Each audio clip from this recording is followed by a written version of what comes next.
Good afternoon, ladies and gentlemen.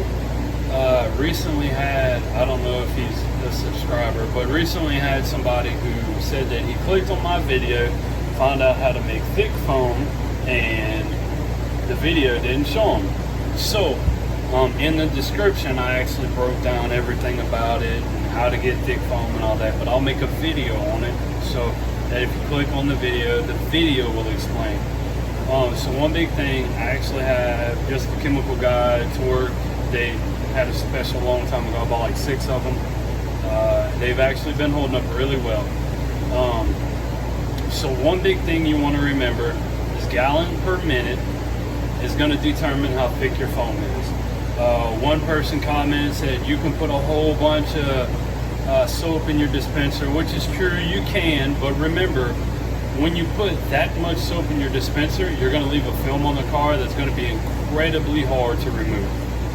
Another thing to remember is whatever your dilution ratio is in here is going to get diluted even further because you have water running through it, cycling. So remember that just because you make a 1-to-4 solution in your foam cannon does not mean that the output will be a 4-to-1 ratio. So a couple things to talk about if you really want thick foam. So one big thing is if you want thick foam and you have a small electric pressure washer. So we're talking about the real popular is the 16 or 1700 psi, 1.1 gallon per minute Ryobi. One big thing you want to remember is you want to get the 1.1 millimeter orifice if you're going to have a pressure washer like that. So the way you do is you take this off right here, and the orifice is right inside of here. You just unscrew with a flat blade screwdriver, it comes out, and you replace it with your 1.1, screw this back in. Make sure you put Teflon tape on this because it will leak. So if you do not have a small machine, if you have a 1.7 or above, I would say,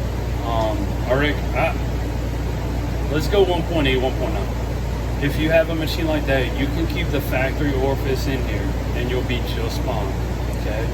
Another thing you have to think about is high foaming, low foaming soaps. So yes, Dawn, which people recommend for a strip wash, will foam incredibly ridiculous. But it's also gonna make, like we were talking about, a thick layer on your car, which is gonna be incredibly hard to remove. You have to think about these things, especially if you're working, it's starting to get warmer, panels are going to be hot. You have to think about that because that chemical is going to be extremely hard to remove.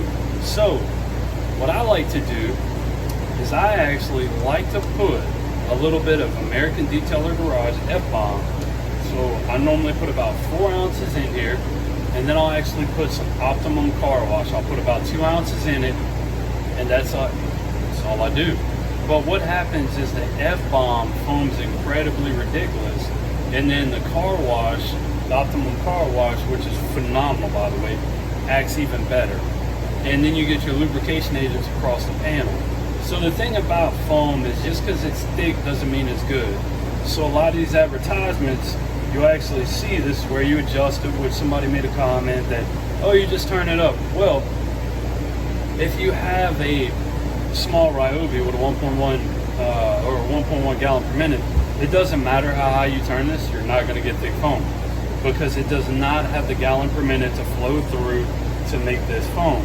So what you have to do is change that orifice like we spoke about, and then that's going to help you. It's not just as easy as turning this to get more. If you add more soap, you're going to have repercussions. So you got to think about all these things when you're making the foam cannon. Also think about your pH scale. Are you using your foam cannon as a pre-rinse? Are you using it while you're washing? So you have to think about all these.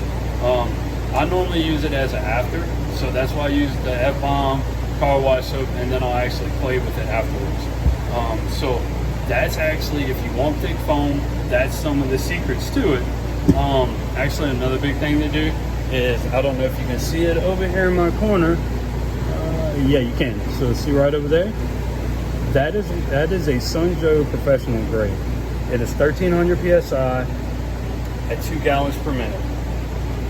Phenomenal pressure washer. I have beat on that thing for almost 3 years now. and it still works excellent. It actually takes oil in the pump, so it's the real deal. They're not expensive. They are, I think, around the $300 range. Amazing investment.